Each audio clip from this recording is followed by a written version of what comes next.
네, 이제 앞주에 구정이어가지고 이제 잠깐 한 주 쉬었고요.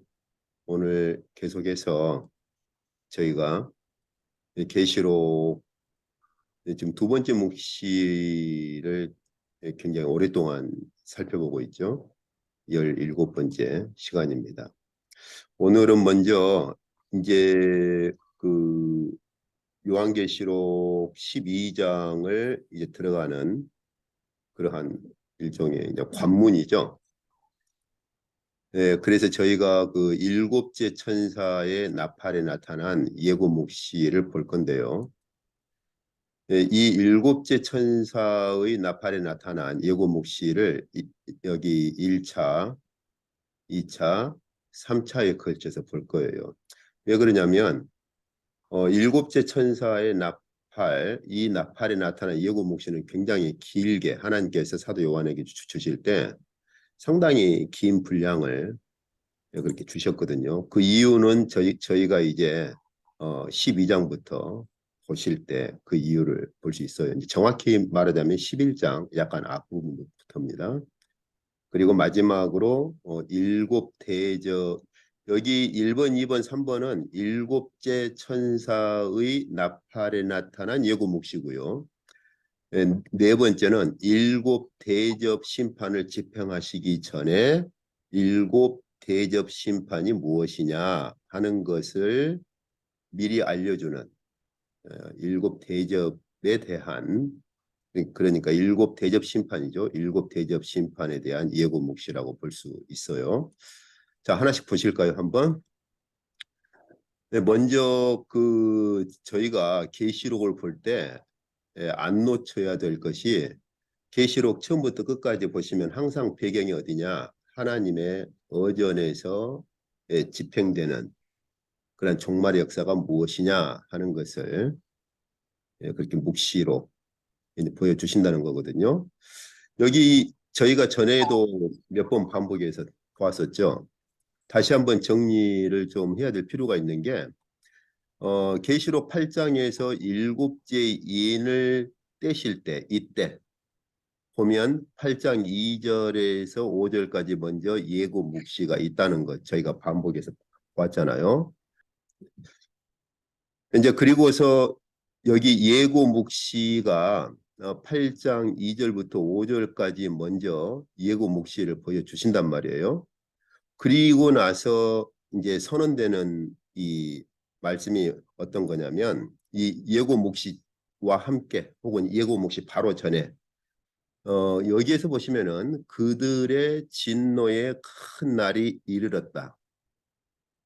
진노의 큰 날이 시작되었다는 것이죠. 그러니까 여기 일곱째 인을 뗄 때 뭐가 시작되느냐? 드디어 심판의 역사가 시작된다라고 하는 것이죠. 그러면서 등장하는 게 뭐냐?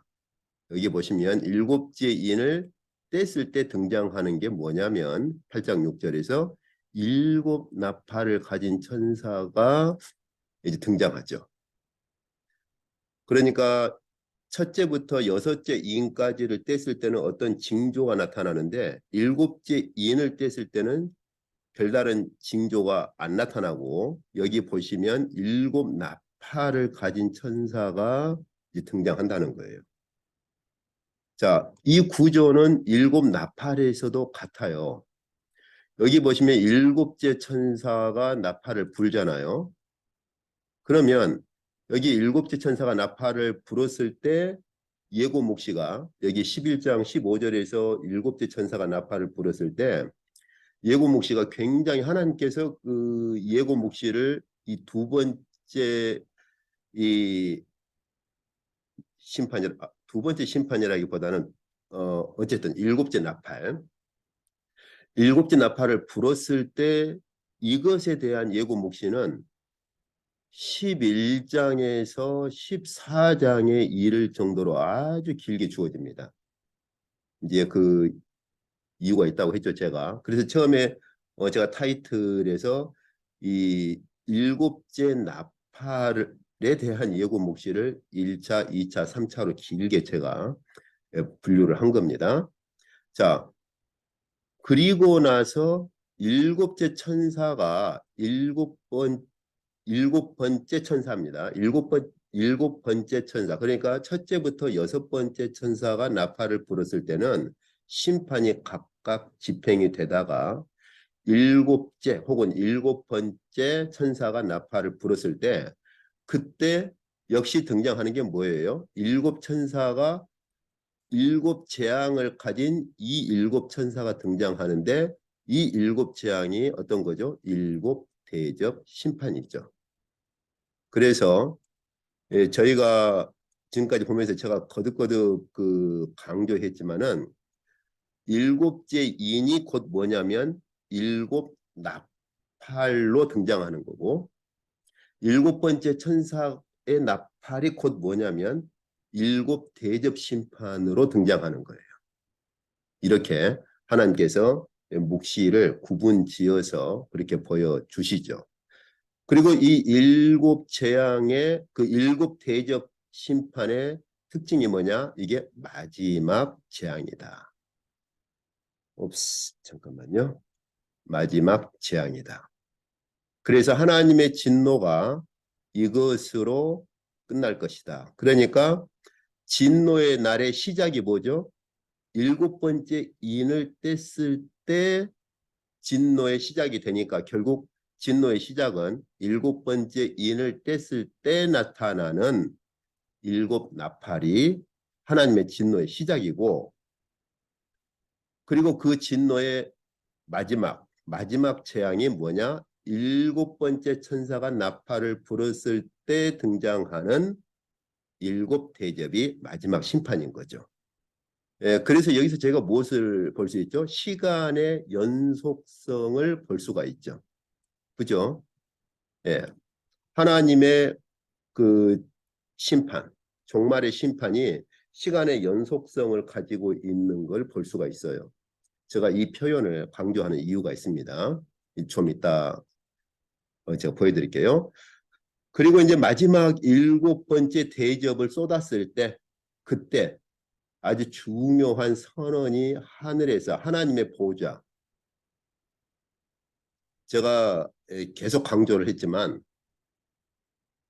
이 일곱 번 그러면 이제 마지막 일곱 번째 대접까지 쏟아졌을 때 어떤 일이 발생하느냐?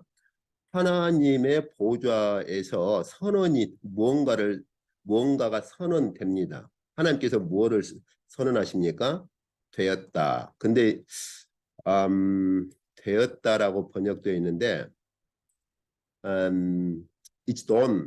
다시 말하면 모든 하나님께서 그 보좌에서 이루어 가시고 경영하셨던 그 모든 것이 이제 다 완성되었다라는 말이에요. 그래서 아주 중요한 선언이죠. 그래서 언제 끝납니까 이제? 바로 마지막 일곱 대접이 쏟아졌을 때 이 마지막 여기 선언 하나님의 진노의 시작부터 마지막 재앙까지 모든 것이 이제는 드디어 다 이루어졌다 하는 거예요. 그래서 이러한 시간의 그 연속성 물론 여기 시간의 연속성이란 말이 뭐 시간이 오래 걸리는 막 그런 연속성을 말하는 것이 아니라 순서를 가진다는 거죠. 순서. 자, 그러면 이제 저희가 다음 슬라이드에서 좀 주목하셔야 될 것이 있어요. 이제 이건 제가 방금 설명한 거죠. 여기에 보시면은 여기서 제가 한 가지 이제 소개해 드릴 것이 이제 제가 앞 시간에도 잠깐 말씀드렸죠. 본래는 제가 이 요한계시록 강의를 시작할 때는 그냥 윤곽만 가볍게 훑고 지나가려고 했는데 제가 이제 12월 달인가요? 예, 한국 지금 12월 달이죠. 어쨌든 그 제가 학교 방학 동안 한국에 가 있을 때 그때 이제 목회자들하고 계시록 그때 이제 제가 세미나를 잠깐 하면서 여기 계시록 강의를 조금 더 약간은 조금 더 깊이 좀 다루어야겠다 그런 필요를 느꼈기 때문에 조금 더 들어가 보는 겁니다. 여기 그 원래 그 계시록 이론을 우리 그 개혁교회 신학자들은 반복적인 이론으로 봐요. 근데 그 반복적인 이론의 그 이론을 출발한 사람이 누구냐? 교부 중에 한 사람입니다. 빅토리누스라고 그 페타우에 있는 이제 빅토리누스 그 교부가 이 이론을 맨 처음에 주창을 했어요. 주후 4세기요. 그래서 이제 303년 아니면 304년에 순교를 했습니다. 순교당했는데 여기 이제 이게 이제 그 이제 빅토리누스 그 교부의 순교를 그린 것이죠. 제가 한번 시간 되면 다음에 그 라틴 이름들을 읽는 방식을 한번 제가 소개를 한번 해 드릴 수 있을지 모르겠어요. 오늘날 유럽이나 미국 계열 사람들이 그 이름을 앞에다 두고 성을 뒤에다 두는 게 이 라틴식 이름 장명법에서 온 겁니다. 길게 보이지만은 사실 알고 나면 그리 어려운 건 아닌데 어쨌든 잘못하면 이 얘기가 또 다른 데로 흘러가니까요. 디오클레티아누스라고 이 황제가 284년부터 305년 그 기간 동안을 통치할 때 그때 한 303년에서 304년경에 순교했어요. 그런데 그 당시에 이 교부가 그 당시에 그 순교 직전이고 굉장히 그 교회가 어려운 가운데 있었기 때문에 그때 그 계시록을 이렇게 종말에 이루어질 사건의 연속성으로 보기보다는 이 계시록에 있는 인이라든지 나팔이나 대접, 심판 이것들은 여기 보시면 미래에 연속적으로 진행되는 사건의 윤곽으로 봐서는 안 되고 인이나 나팔이나 대접은 한 가지 심판인데 이게 반복된다라고 그렇게 주장을 한 거예요. 그렇기 때문에 미래의 어떤 종말에 연속적으로 진행될 것에 거기에 집중하지 말고 인이라든지 나팔이나 대접 심판에서 이 같은 심판이 다른 형태로 반복이 되는 건데 그 인과 나팔과 대접 심판에서 반복되는 그 심판의 의미가 뭐냐를 우리는 생각을 해야 된다라고 그렇게 주장을 한 것이죠. 그러면서 그 현재 이 빅토리누스 교부가 핍박받고 있었고 교회가 핍박받고 있었던 그러한 그 당시의 현재의 그 심판의 의미를 적용을 하려고 한 거예요. 이제 그러다 보니까 종말에 이루어질 미래에 연속되는 심판의 그런 진행으로 에, 보기보다는 인이나 나팔이나 대접이 같은 심판의 반복인데 이 반복되는 심판에 담겨진 의미가 무엇일까? 이제 그걸 그 당시 교회 그리고 자신에게도 적용하려고 했던 겁니다. 이러한 그 해석 방식은 13세기까지도 상당히 많은 영향을 미쳤을 뿐만 아니라 20세기에 다시 이 해석법이 채택이 됐어요. 그래서 우리 개혁파 쪽에서는 누가 처음으로 다시 이것을 가져와서 적용했느냐면 핸드릭슨이라는 이제 신학자입니다. 제가 전에 말씀드렸잖아요. 그 계시록 강의 시작할 때인가 언젠가 제가 그때 89년도 90년도에 신학과정 마치고 제 첫 사역을 할 때 그때 제가 계시록 연구를 하고 그때 제가 참조했던 게 핸드릭슨 주석이었어요. 그래서 굉장히 그 당시에는 매력적으로 제가 읽었었고 또 저도 그런 관점으로 계시록을 그렇게 봤었죠. 그런데 이제 그렇게 보다 보니까 해결이 안 된 부분들이 제법 많았어요. 그런데 이번에 그 순천에서 강의할 때도 세미나 두 번째 날인가 끝나고 어떤 목사님이 그 말씀을 하셔요. 예, 계시록에 대해서 아주 뭐 유명하다는 주석들, 책들, 연구서들을 이렇게 많은 책들을 봤는데 어떤 부분은 이해가 되지만 어떤 부분은 해결이 안 되고 굉장히 많은 이렇게 복잡하게 꼬인 부분들이 이제 많았었는데 이제 세미나에서 그거 이제 제 세미나에 참석하면서 그런 것들이 이제 다 풀렸다 이제 그런 얘기를 했었는데 그게 그럴 수밖에 없어요. 이게 반복 이론으로 보면은 상당히 많은 부분들이 충돌이 생기고 이해하기 힘든 부분들이 굉장히 많습니다. 어쨌든 이제 그런 것들은 뒤에 보시죠. 그렇다고 반복되는 요소가 없느냐? 그렇진 않아요. 있어요.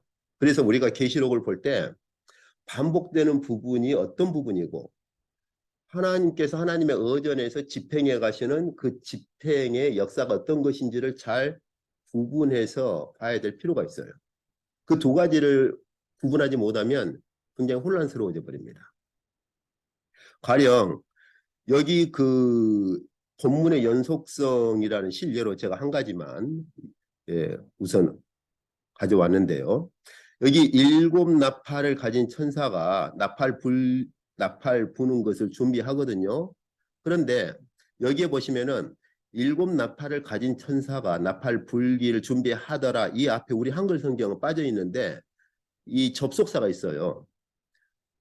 신학교에서 그 그리스어 공부할 때 기본으로 카이라고 하는 것은 뭐 잊어먹을래야 잊어먹을 수가 없잖아요. 근데 많은 경우 문제가 이 신학교에서 공부하는 이 그리스어 문법 책들이 초급이다 보니까는 이 카이 그러면은 뭐 저희 잘 아시다시피 그냥 그리고 그 의미 하나로만 본단 말이에요. 그런데 그렇지가 않아요. 이 카이라고 하는 것은 그리고라는 뜻만이 아니라 어떤 사건이 있고 나서 계속 연속적으로 사건이 진행될 때 그리고 나서 어떤 사건이 있었고 그리고 나서 또 어떤 사건이 있었다. 이럴 때에도 카이를 씁니다. 그래서 여기 8장 6절 나팔을 불기 시작한 구절을 시작할 때 NIV는 and가 아니라 이제 then으로 번역을 한 거예요. 그러니까 일곱 인을 떼고 나서 묵시 예고가 있고 그리고 나서 그 묵시 예고가 있는 다음에 계속해서 일곱 나팔을 가진 천사가 등장을 했다는 거예요. 이렇게 시간적으로 이렇게 연속되는 걸로 번역을 한 겁니다. 여기 마태복음 2장도 보시면은 동방 박사들이 아기께 경배하고 나서 그리고 나서 경배한 후에 그리고 나서 보배합을 열어서 황금 유향 몰약을 예물로 바쳤다. 이렇게 그래서 경배하는 동작이 있고 나서 그 동작에 이어서 보배합을 오픈을 한 것이죠. 그때도 이 카이를 썼어요. 그래서 여기 다른 영어 번역본에서는 여기 and가 아니라 보통 카이 그러면은 문법적으로 and 해가지고 무조건 그리고 우리 습관적으로 그렇게 학교에서 그렇게 암기하는데 그건 굉장히 초급 문법이고 그래서 여기서 그 다른 번역서들에서는 then으로 번역을 한 겁니다. 어쨌든 이제 이것들은 본문 들어갈 때 조금 더 살펴봅시다. 자, 그러면 한번 저희가 일곱째 천사에 나타난 예고 묵시 첫 번째를 먼저 좀 보시죠. 일곱째 천사가 그 나팔을 이렇게 불었을 때 그때 하늘에서 큰 음성이 이제 들립니다. 아까 제가 말씀드린 것처럼 일곱째 인을 떼면 일곱 나팔을 가진 천사가 등장하죠. 그래서 그 중에 이렇게 첫째부터 여섯째 천사가 나팔을 분 다음에 이제 일곱째 천사가 나팔을 부니까 하늘에서 어떤 음성이 울려 퍼집니까? 세상 나라가 우리 주와 그리스도의 이러한 왕국, 킹덤이 되어서 그가 통치하신다. 여기 왕노릇 한다. 이 번역은 약간 좀 저는 뉘앙스가 좀 맞지 않고 실질적으로 통치하고 통치하실 것이다 하는 거예요. 왕노릇 모르겠어요. 저는 한글을 여기 왕노릇이라고 하는 것보다는 통치하실 것이다. 이렇게 번역하면 훨씬 더 좋겠죠. 여기서 보시면은 그리스도의 나라가 되었다. 여기에 완료를 쓰고 있잖아요. 예.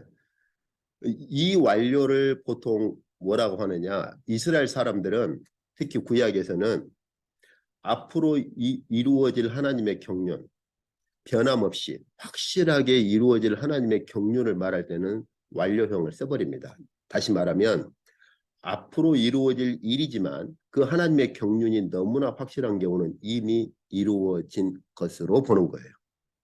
그러니까 일곱째 천사가 나팔을 불었을 때 이제는 이 온 세상이 그리스도의 그런 킹덤, 하나님의 나라가 이미 된 것으로 선언을 해버리는 것이죠. 이제 그러니까 하나님 앞에서, 여기 하나님 앞에서란 말은 이제 하나님의 보좌를 얘기를 하는 것이죠. 하나님 앞에서 하나님의 보좌가 있는데 그 하나님의 보좌 앞에, 하나님의 보좌가 있는데 그 하나님의 보좌 앞에 역시 24장로의 그러한 보좌들이 있습니다. 그래서 이거 전체가 바로 하나님의 이제 어전을 묘사를 하고 있는, 특히 묵시에서 하나님 어전 앞에서 자기 보좌에 앉아 있는 24장로도 이제는 찬양을 하는데 그 찬양의 마지막이 뭡니까? 이제 드디어 땅을 망하게 하는 자들을 멸망시키실 때가 되었습니다. 이것도 이미 그때가 된 것으로, has come으로, 완료로 그렇게 선언을 합니다. 그러니까 이제 온 세상 나라가 우리 주와 그리스도의 이러한 킹덤, 하나님의 이러한 왕국이라든지 이러한 나라가 되었다고 선언을 했는데 그 24장로도 이제는 그때가 되었습니다. 이렇게. 그래서 여기서 말하는 때는 하나님 나라의 때를 얘기를 하겠죠. 여기서 말하는 때가 하나님 나라의 때가 이미 되었습니다. 언제요? 일곱째 천사가 나팔을 불었을 때. 아까 저희가 보았잖아요. 일곱째 천사가 나팔을 불면 이제 뭐가 등장합니까? 일곱 대접 심판이 등장하죠. 그러니까 일곱째 천사가 나팔을 불면 일곱 대접 심판이 등장하니까 그 일곱 대접 심판이 집행되면 완전히 이제 모든 세상 나라는 하나님의 나라가 되는데 그게 이미 된 것으로 선언을 하는 거예요. 그게. 그렇기 때문에 여기서 미래를 같이 쓰는 겁니다. 그렇게 되면 하나님께서 세세토록 통치하실 것입니다. 이렇게요. 그러한 그 천사들 그 큰 음성과 24장로의 그러한 선언이 있고 나서 하늘에 하나님의 성전이 드디어 열리고, 그죠? 그러면서 성전 안에 하나님의 언약궤가 보이죠. 이것도 제가 이제 이 본문 들어갈 때 더 구체적으로 이제 설명하도록 하겠습니다. 자, 그리고 나서 이제 이게 지금 11장이거든요. 그리고 나서 일곱 대접을 가진 천사가 등장했을 때 그때 선언된 것이 어떤 겁니까? 이게 마지막 재앙이고 아까 제가 보았었죠. 하나님의 진노가 이것으로 끝날 것이다. 이게 이제 15장에 있는 일곱 대접을 가진 천사가 등장했을 때 이제 선언되는 겁니다. 그래서 일곱째 천사가 나팔을 불었을 때 이러한 예고 묵시에서 이러한 선언이 이루어졌는데 이 선언처럼 15장에서 일곱 대접이 등장하니까 이 선언과 똑같이 이게 곧 마지막 재앙이고 하나님의 진노가 이것으로 끝날 것이다 라고 이렇게 이제 선언되는 것이죠. 무엇을 알 수 있습니까? 여기 일곱 대접 심판을 이해를 하려면 무엇을 이해를 해야겠어요?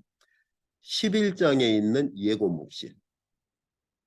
그러니까 나팔을 불었을 때 바로 대접 심판이 집행되는 것이 아니라 마지막 일곱 번째 나팔을 불었을 때 앞으로 집행될 일곱 대접 심판의 성격이 무엇인지를 중간에 예고적으로 알려주시는 거죠. 제가 전에도 그런 비유를 좀 했었죠. 이제 드라마 보기 전에 예고편을 보면 그게 어떤 특성이겠다라고 하는 걸 알 수 있는 것처럼. 그렇죠.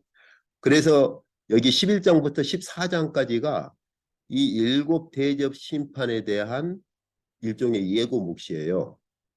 그런데 지금 예고 묵시 첫 번째 부분을 보니까 이 일곱 나팔을 불었을 때 등장할 일곱 대접 심판이 결국 뭐다? 하나님의 나라의 최종 완성이 이루어지는구나. 이렇게. 그러니까 예수 그리스도께서 오셨을 때 우리는 하나님 나라가 이미 시작되었다는 걸 잘 알고 있고 그렇게 고백하죠. 어떻게 완성되느냐? 오늘 계시록 보니까 하나님의 최종 마지막 재앙을 하나님께서 집행하심으로 이미 시작된 하나님 나라를 완성하십니다. 그렇죠? 자, 어쨌든 조금 더 구체적인 건 이제 다음 시간에 본문 들어갈 때 더 살펴보시죠. 그 다음에 이제 두 번째 예고 묵시 11장부터 14장까지니까요. 두 번째 예고 묵시를 보실까요? 두 번째 예고 묵시는 12장부터 13장까지 좀 길죠. 이게 이제 뭐냐면 저희가 그 여인과 용에 대한 거예요. 그런데 한 가지 좀 조심해야 될 게 있어요. 그 많은 경우에 요한계시록 책을 보면은 두 파트로 구분을 하는 게 1장부터 11장 그리고 12장부터 마지막까지 이렇게 두 부분으로 구분하는 책들이 의외로 있어요. 그것은 묵시를 그렇게 구분해버리면은 지금 11장부터 14장까지가 대접 묵시에 대한 예고인데 그 예고 묵시를 완전히 깨뜨려 버리는 거예요. 그렇게 계시록을 이해를 하고 그렇게 그런 관점으로 접근해 버리면 이 흐름들이 다 깨져 버리는 거예요. 계시록은 제가 지금까지 계속해서 보았지만 내 묵시로 이루어져 있기 때문에 저희가 한번 생각해 보시죠. 원래 성경에 장과 절이 없었잖아요. 원래가. 그럼 장과 절이 없었을 때 방금 저희가 본 것처럼 11장 마지막 부분에서 예고 묵시 첫 번째 파트가 등장하고 계속 예고 묵시가 이어지는데 우리는 지금 장과 절을 구분한 거기에 상당히 많이 집착하는 경향들이 있어요. 계시록을 1장부터 11장까지 한 파트, 12장부터서 두 번째 파트로 이렇게 구분해 버리면은 이 예고 묵시가 다 깨져 버리는 거예요. 그럼 상당한 혼란이 발생합니다. 그렇게 보시면 안 돼요. 자, 이제 두 번째 하나님께서 예고 묵시를 보여주신 게 뭐냐면 여인과 용이라는 이 두 번째 예고 묵시를 보여주시죠. 방금 제가 본 것처럼 첫 번째 부분에서는 이제 드디어 하나님 나라가 완성될 것인데 이미 된 것이라 다름이 없어서 하나님 나라가 이제 드디어 완성되었습니다라고 선언을 하죠. 그 선언을 하는데 문제는 아까 제가 본 것처럼 어떻게 하나님 나라가 완성됩니까? 대접 심판을 집행해서 그 심판을 집행하실 때 그것이 마지막 심판으로 집행하시고 나면 하나님 나라가 완성돼요. 그렇죠. 앞으로 계시록 그 쭉 보시면 그거 볼 수 있어요. 그러면 그 사이 이제 드디어 하나님 나라가 완성될 것인데 마지막 그 하나님의 마지막 재앙을 집행할 그 사이에 무슨 일이 발생을 했느냐를 더 보여주시는 거예요. 그게 이제 여인과 용입니다. 여인과 용에 대한 해석은 본문 들어갈 때 제가 더 좀 자세히 좀 다루겠습니다. 여기서는 보시면 이 12장 1절부터 여기 12장 17절까지 두 묵시가 나오는데 이건 사실은 반복되는 거예요. 왜 그러냐면 이제 여인이 누구고 용이 누구냐는 본문 들어갈 때 보시고 일단 오늘은 구조를 보시죠. 여기 두 부분으로 이루어져 있는 게 그 여자가 광야로 도망을 해서 1260일 동안 저희 순천에서 그 세미나할 때 이 본문 함께 서로 직접 다시 확인하고 했는데 왜 이걸 이렇게 번역을 했는지 모르겠어요. 여기 광야로 도망하니까 1260일 동안 그를 양육하기 위해서 하나님께서 예비하신 것이 있더라. 여기 이렇게 하다 보니까 대부분 이 글을 누구로 보느냐? 여인이 출생한 아이로 보거든요. 그런데 6절 이전에 이미 그 아이는 하나님의 보좌 앞으로 이미 올라가 있어요. 아이는 이미 하나님 보좌 앞으로 그렇게 가 있거든요. 여기 정확히 번역하는 것은, 정확한 번역은 그녀가 보호받도록, 그가 아니라 그녀가 보호받도록 하나님께서 예비하신 곳이 있는데 그곳에서 1260일 동안 있을 것이다, 그 말입니다. 이 번역 좀 주의해서 보셔야 돼요. 그런데 이것이 12장 1절부터 6절까지 해서 이 묵시를 보여주신 다음에 이걸 또 다른 관점에서 7절에서 17절까지 다시 반복해서, 그러니까 똑같은 묵시인데 이건 이제 그 같은 묵시를 관점을 약간 바꾸어서 아까 말한 반복 이론으로, 이제 반복 이론이 이런 경우는 적용될 수 있겠죠. 그래서 여기 12장 14절을 보시면은 역시 그 여자가 광야로, 이 광야로 간 것처럼 광야로 가서 거기서 한 때, 두 때, 반 때를 양육 받았다는 것이죠. 여기 한 때, 두 때, 반 때가 바로 계산하면 1260일이거든요. 그러니까 1260일을 달로 계산하면 42달, 이것을 이제 횟수로 계산하면 한 때, 두 때, 반 때가 되니까 같은 기간이에요. 그러니까 이것은 이제 한마디로 12장 1절부터 6절까지의 묵시를 다시 반복해서 7절에서 17절까지에서 다시 보여준다, 이렇게 볼 수 있죠. 이런 경우는 이제 반복 이론을 우리가 적용할 수 있죠. 본문에 대한 구체적인 건 이제 다음에 보시고, 어쨌든 그래서 용이 패배해가지고 여기 보시면은 용이 결국은 패배하니까 어떻게 해요? 그 여인의 남은 자손, 그래서 하나님의 계명을 지키고 예수의 증거를 가진 자들하고 싸우려고 준비를 하죠. 이 준비를 해서 세운 게 누구냐? 바로 13장에 가면 첫 번째 짐승과 두 번째 짐승, 두 짐승을 세웁니다. 그런데 여기 13장에 보시면 첫 번째 짐승은 그냥 짐승이라고 하고, 뒤에 가보시면 두 번째 짐승은 짐승의 이름의 수다, 이런 표현을 쓰는데 이 표현이 굉장히 독특하죠. 이제 게마트리아라고 하는데 이것도 제가 본문에 들어봤을 때 그때 더 제가 설명을 하죠. 자, 그리고 이제 세 번째 그 예고 묵시가 또 어떤 것이 있는지 한번 보시죠. 이건 이제 그 14장, 아까 제가 말씀드린 11장부터 14장까지. 그래서 14장에 등장하는 건데요. 여기 14장에 보시면 하나님의 어전 앞에 14만 4천이 있습니다. 그래서 여기 보시면은 그들이 보좌 앞과 계시록에서만이 아니라 저희가 에스겔서를 볼 때도 제가 말씀드렸고, 하나님의 보좌가 있고 천사들이 에워싸고 있는 그곳을 하나님의 어전이라 그렇게 부른다고 했죠.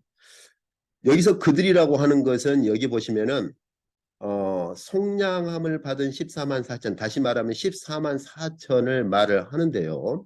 1절에 보시면은 이 속량함을 받은 14만 4천을 어떻게 묘사를 하고 있느냐? 이마에 어린 양의 이름과 아버지의 이름을 쓴 자들이다, 이 표현을 씁니다. 자, 그래서 그들의 이마에 어린 양과 아버지의 이름을 쓴 이 14만 4천, 이들이 바로 속량함을 받은 자들인데 그들이 하나님의 어전에 있는 보좌 앞에서 새로운 찬양을 한다, 이렇게 말을 하고 있는데요. 여기 그 이마에 어린 양의 이름과 아버지의 이름을 썼다라는 이 상징어, 이 메타포하고 짐승의 표를 받는다는 거하고 사실은 같은 표현이에요. 그래서 이것도 본문에 들어갈 때 제가 더 살펴보도록 하겠습니다. 그런데 이 짐승의 표를 받는 것을 물리적으로 이해를 하는 사람들, 이걸 이제 제가 앞 시간에 소개했잖아요. 그 미래주의 해석자들인데 세대주의 해석자들로부터 시작됐어요. 이것도 제가 본문 들어갈 때 간략한 역사를 제가 누구로부터 시작했고, 그 이런, 다시 말하면 오늘날 우리가 그 뭐 바코드를 받으면 그 짐승의 표다, 혹은 뭐 오늘날은 이제 뭐 그 뭐라고 그럽니까, 무슨 손에 무슨 뭐를 심는 것들, 여하튼 오늘날 시행되고 있는 이러한 것들을 짐승의 표로 보는 이 관점을 미래주의 그 해석이라고 하는데, 이게 세대주의자들로부터 시작이 됐습니다. 어쨌든 이 본문 들어갈 때 제가 해석의 역사와 배경을 제가 간단히 설명해 드리고 그들이 어떤 오류를 범하고 있는지를 제가 설명해 드릴게요. 자, 그래서 여기서 그 이마에 이름을 썼다라는 표현과 짐승의 표를 받는다는 건 같은 개념인데 다른 용어로 쓴 일종의 메타포여서 짐승의 표를 물리적으로 이해를 하시면 문제가 생기는 거예요. 어쨌든 그때 가서 조금 더 구체적으로 보시죠. 그리고 이제 그 이들이 하나님의 보좌 앞에 있을 때 드디어 무슨 선언이 이루어집니까? 한편에서는 14만 4천 이런 찬양을 하고 있는데 또 다른 편에서는 천사가 바벨론의 멸망을 선언합니다. 이게 뭡니까? 일곱 대접 심판의 마지막이죠. 그리고 나서 바벨론 심판의 멸망 선언과 함께 저희가 그 계시록 바벨론 멸망 끝에 가보시면은 그 추수가 나와요. 인자께서 큰 이제 낫을 가지고 추수를 하고 바벨론을 포도즙 틀에 넣어서 밟아버리는 그러한 마지막 심판을 선언하는데 그것을 미리서 이걸로 보여주십니다.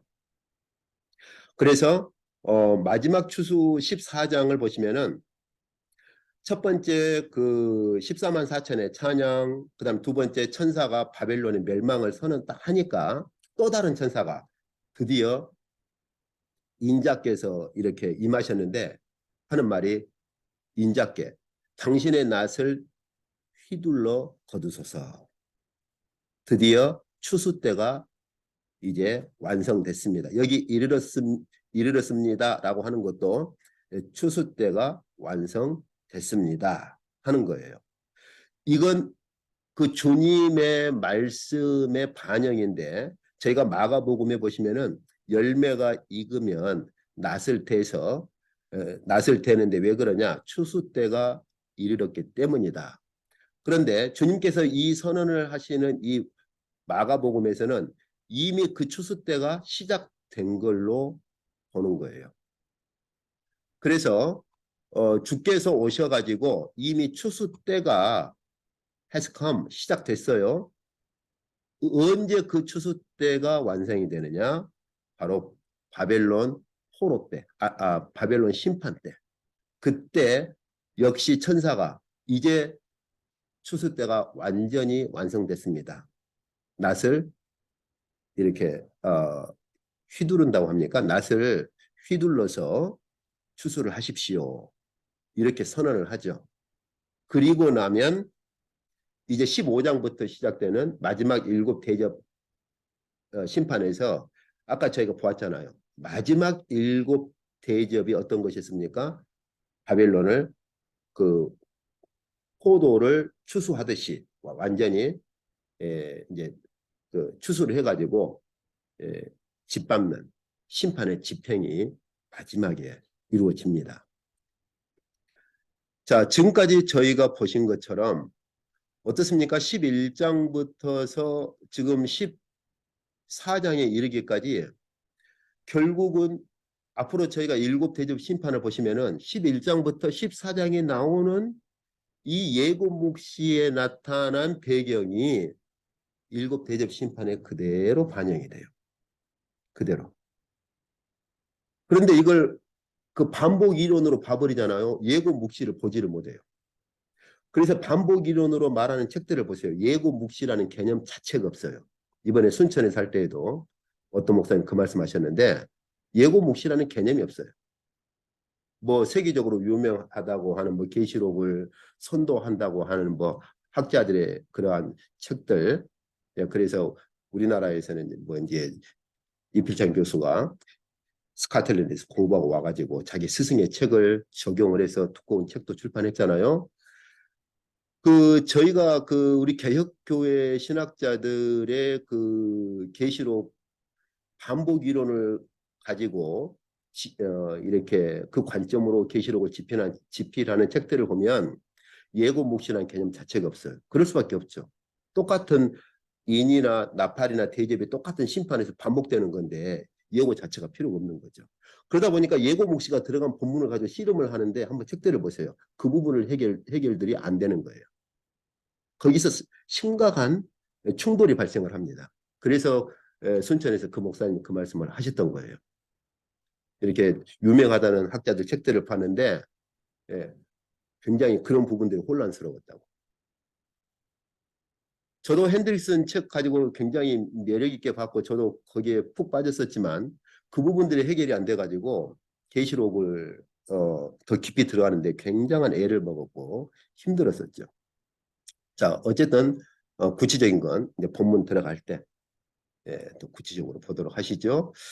이제 마지막 여기 일곱 대접이 이제 15장에서 일곱 대접 심판을 집행할 준비를 합니다.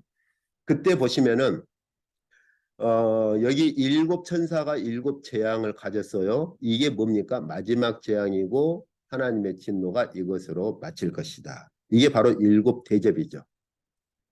이제 그랬을 때 이 일곱 대접 심판을 집행할 준비를 할 때 저희가 15장 2절에서 4절을 보시면 짐승과 짐승의 수, 여기 독특한 표현이 등장하죠. 두 가지로 구분해서 그렇게 쓰고 있죠. 짐승, 이게 바로 계시록 13장에 나오는 두 짐승인데 한 짐승은 짐승이라고 쓰고 있고 또 다른 짐승은 짐승의 수라는 표현을 쓰고 있죠. 이게 바로 저희가 말하는 666에 해당하는 짐승을 이게 구분해서 말을 하고 있는 겁니다.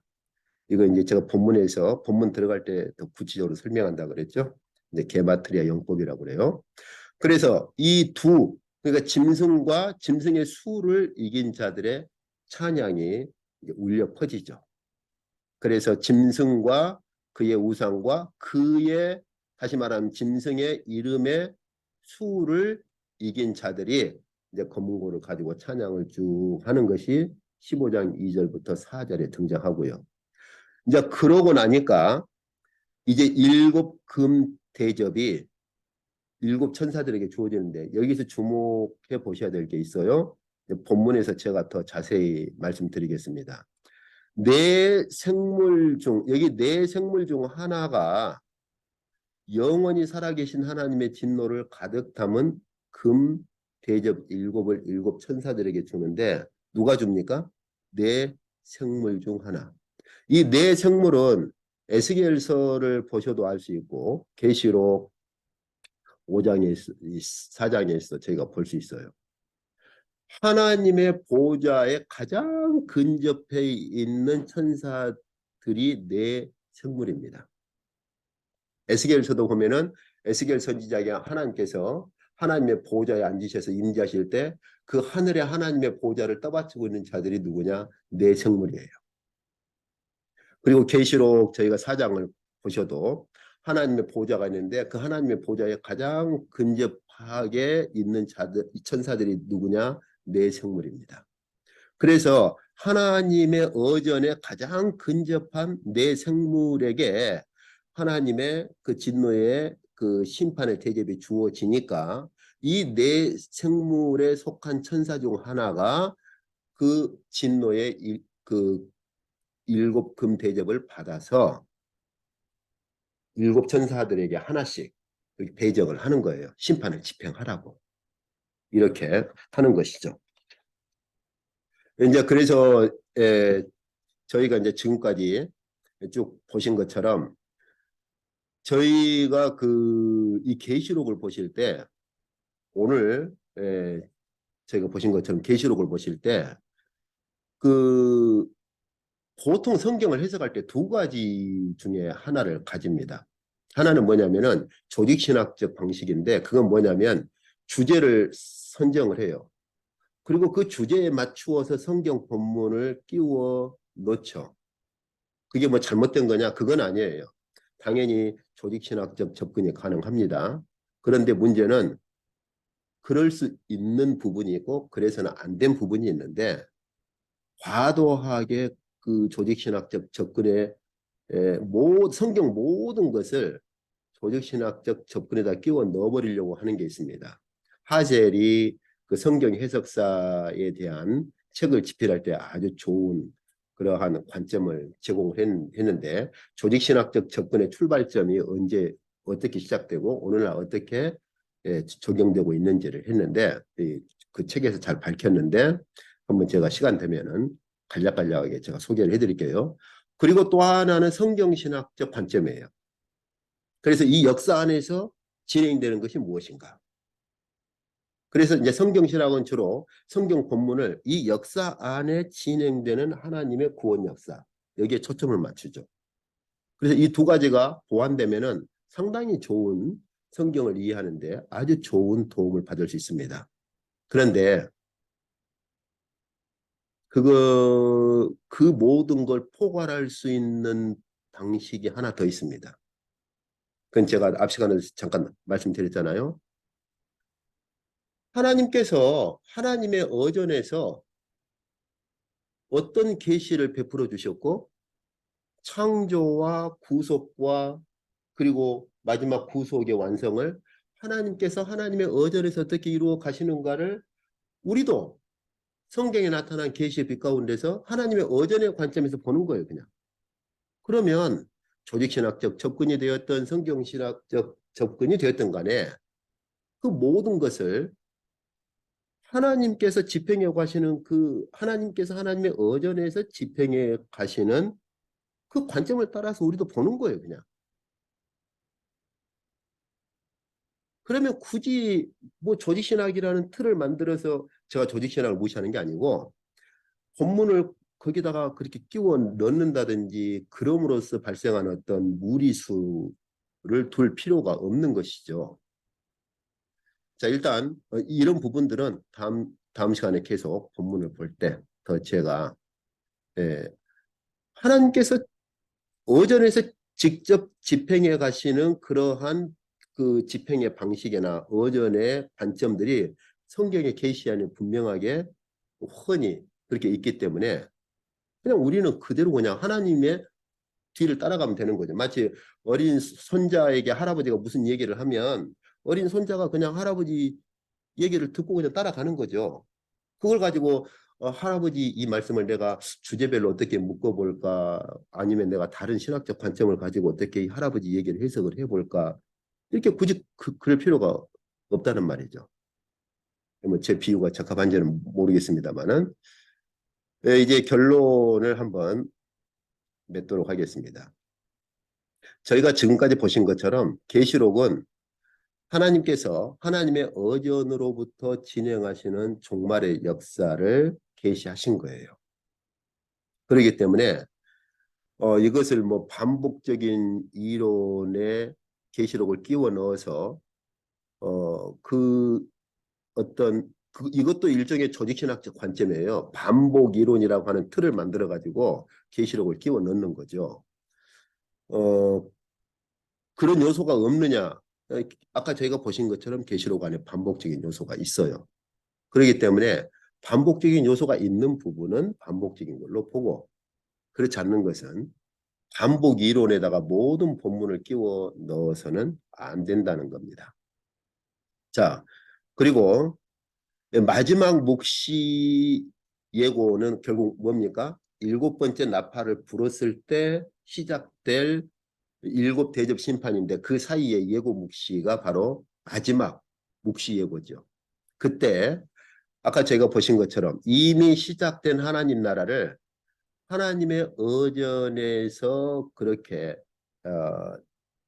집행하실 그 마지막 심판으로 완성하실 것을 보여주시는 거죠.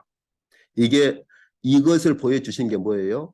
마지막 묵시 예고입니다.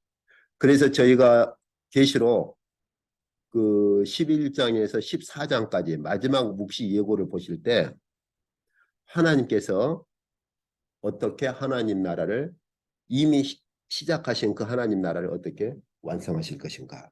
이것을 저희가 볼 수 있어야 되는데 이 예고 묵시를 보니까 어떻게 이미 시작한 하나님 나라를 완성하시느냐. 마지막 일곱 대접 심판에서 마지막 재앙, 마지막 진노를 집행하심으로 이미 시작한 하나님 나라를 완성하신다는 거죠.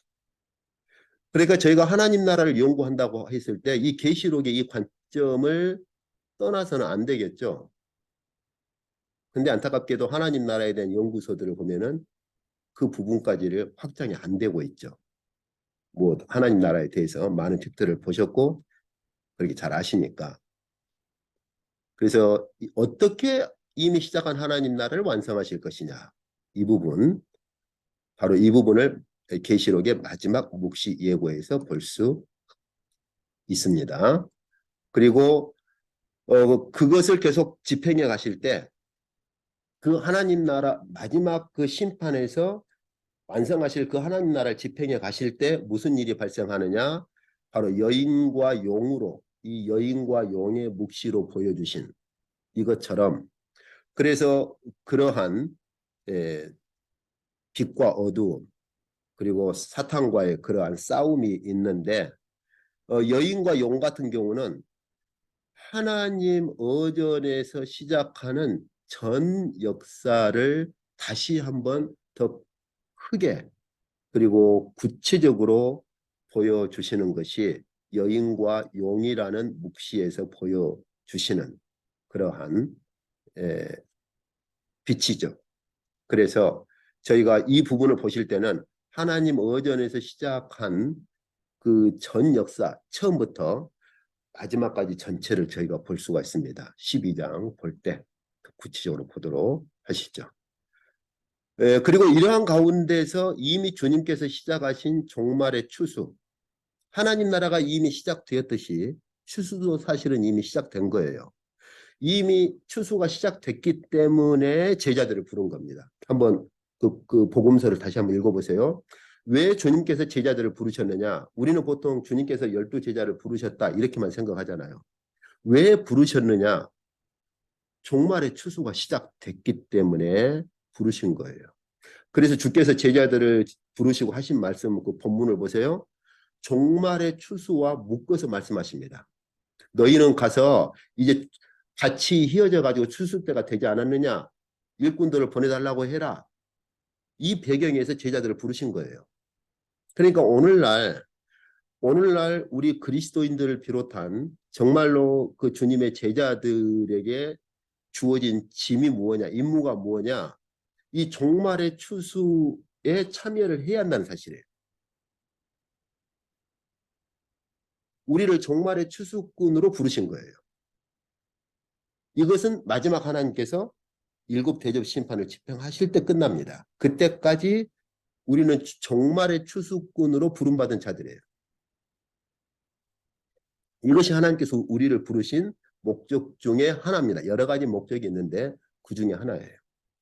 이제 마지막으로 그래서 이러한 예고 묵시를 다 보여주신 후에 드디어 일곱 금 대접 심판을 하나님의 그 보좌 가장 가까이 있는 내 생물로 보여주시는 묵시에서 내 생물로 보여주시는 그 천사에게 줘서 그 천사가 이렇게 일곱 천사에게 전달을 합니다.